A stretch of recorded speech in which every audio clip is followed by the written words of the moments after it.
Hello, welcome back to Building Happiness with Dr. Jane. Good news and happiness come hand in hand. So join us to enjoy a dose of good news a day. Global well-being is the backdrop for our happiness. Today we have good news on that.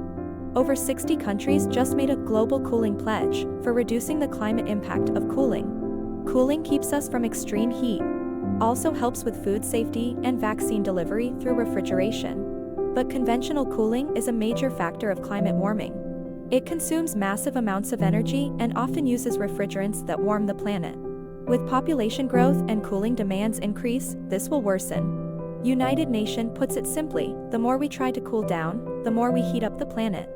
To address that, it takes global actions. And we each individual's efforts. The Global Cooling Pledge outlines actions to take with passive cooling strategies. Over 60 countries have joined the effort, partially shown here. Leave a comment for a full list of the countries. This joint effort aims at 60% or more reduction from predicted sectoral emissions by 2050. This will bring many benefits, reducing global warming, allowing more people access to cooling. For you personally, it could reduce your electricity bills. The goals are reducing end users' electricity bills by $1 trillion in 2050 and by $17 trillion cumulatively between 2022-2050. As an individual, you can contribute by using energy more efficiently and support local and global efforts.